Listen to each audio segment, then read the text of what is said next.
নমস্কার,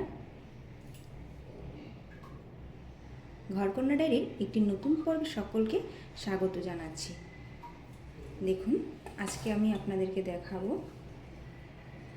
শাক রেসিপি। তা এই যে দেখুন, আমি বাজার থেকে শাক কিনে এনেছিলাম এক আটি করে। তা বাছার পরে শাকগুলো অনেকটাই কমে গেছে। এখানে হচ্ছে কলমি শাক, এই যে কলমি শাক, আর হচ্ছে বথুয়া শাক, আর এখানে হচ্ছে পালং শাক। এখন এইটার পরিমাণটা আলাদা আলাদা রান্না করতে গেলে পরিমাণ অনেকটাই কম হয়ে যাবে। তা আমি কি করব, সব রকম আইটেমের শাকগুলিকে একসাথে রান্না করব।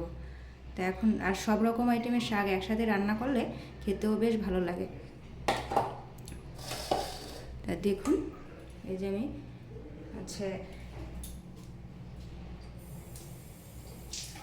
কিছুটা কুচিয়ে নিয়েছি। এভাবে করে আমি সমস্ত শাকগুলো কুচিয়ে নেব।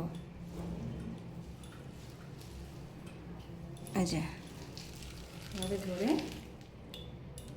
আর শাক কুচানো যত ভালো হয় খেতেও তত ভালো লাগে। এই যে আমি সব শাকটা কুচিয়ে নেব তারপরে। এই যে দেখুন, একদম কুচি কুচি করে কেটে নিচ্ছি।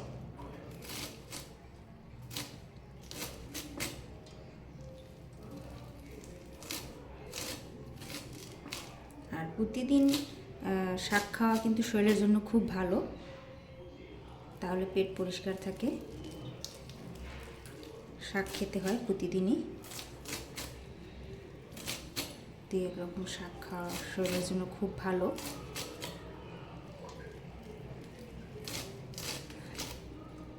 দেখুন, আমি শাকটা কত সুন্দর কুচি কুচি করে কেটে নিচ্ছি।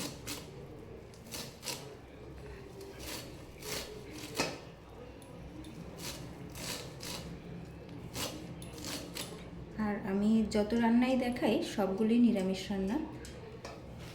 সবগুলি নিরামিষ না, দু একটা মাছের আইটেম ছিল, কিন্তু বেশিরভাগই আমার নিরামিষ রান্না হয়।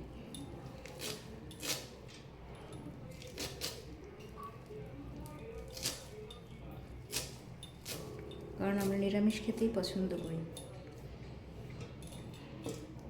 আর বিশেষ করে শাকটা তো আমাদের ঘরে খুব ভালো লাগে, আমাদের ঘরে খাই আমরা। তাই এইভাবে করে আমি সব শাকগুলো কেটে নিচ্ছি, দেখতে থাকুন। দেখুন, আমার শাকগুলো কত সুন্দর কুচি কুচি করে কাটা হয়ে গেছে, একদম কুচি কুচি করে কাটা শাক। এখন এটাকে আমি একটু হালকা ভাপ দিয়ে জলটা ফেলে নেব, তারপরে রান্না করব। দেখুন, এখানে আমি কড়াইয়ে তেল বসিয়ে নিয়েছি, আর শাকটাকে আমি হালকা ভাপিয়ে নিয়েছিলাম। এই যে শাকটাকে একটু ভাপিয়ে নিয়েছি। এখন এটা কমে কতটা হয়েছে দেখুন, অনেকটাই কমে গিয়েছে। আর এদিকে আমি কড়াইয়ে তেল দিয়ে নিয়েছি, আর এখানে হচ্ছে আদা কুচিয়ে নিয়েছি, এটা দিয়ে দেব। এরকম আদা কুচি দিয়ে শাক ভাজি করলে খেতে কিন্তু বেশ ভালো লাগে। কুচিয়ে রাখা আদাটা লাল লাল করে ভেজে নেব।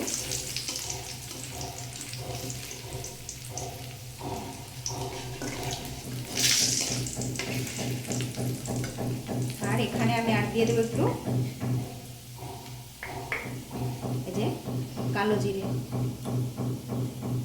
জিরেটা দিয়ে নেব।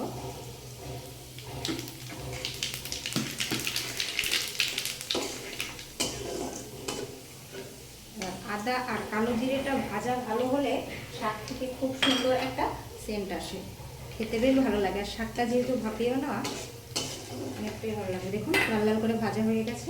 এবার এই যে ভাপিয়ে নেওয়া শাকটা দিয়ে দেবো।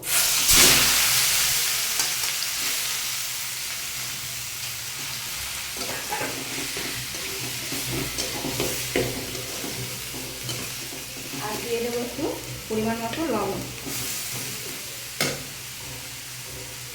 লবণটা দিলে শাকটা আরও কমে যাবে। ভাপিয়ে নেওয়ার পর লবণটা দিলে বোঝা যায় যে শাকের পরিমাণটা কতটুকু, সেই অনুযায়ী লবণ দিলে ভালো হয়। না হলে শাকে আবার লবণ বেশি হলে খেতে ভালো লাগে না। এখন এটা একটু নেড়ে ফেড়ে নেব।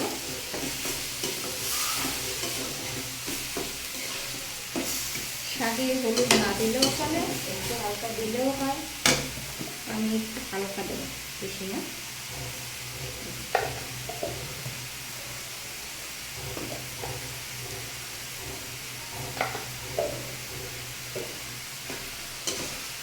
এখন এটাকে বেশ ভালোভাবে নেড়ে চেড়ে দেবো, সমস্ত শাকের গায়ে যেন তেলটা মিশে যায়। এভাবে শাক যত বেশি নাড়াচাড়া করা হয়, শাকের স্বাদ তত বেশি হয়।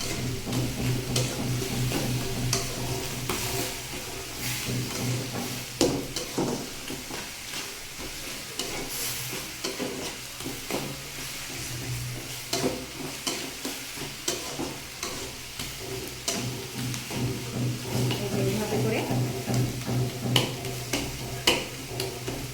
একদম সমস্ত শাক মিশিয়ে দেব। শাকটা যত এরকম করা হবে, শাকটা খেতে তত ভালো।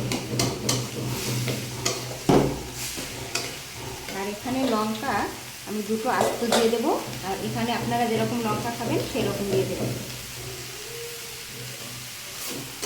যদি কেউ শুকনো লঙ্কা খেতে চান সেটা দিতে পারেন, কেউ আবার লঙ্কাটা কুচিয়ে দিতে পারেন, কিন্তু আমি আস্তই দিয়ে দিলাম। আর এইভাবে করে নেড়ে চেড়ে আমি বারবারই বলছি, নাড়াটা যত ভালো হবে শাকটা খেতেও ভালো হবে।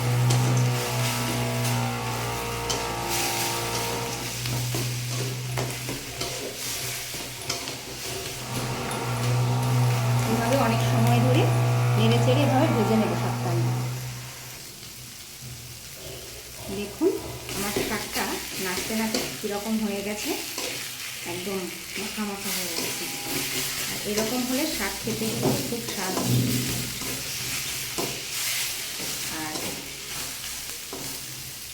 যারা আমার চ্যানেলে ভালো কমেন্ট করেন তাদেরকে অসংখ্য ধন্যবাদ রইল।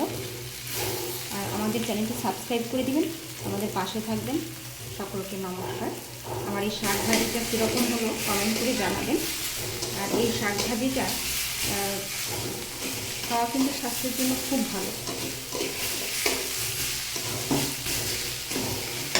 ভালো থাকবেন সকলে, নমস্কার।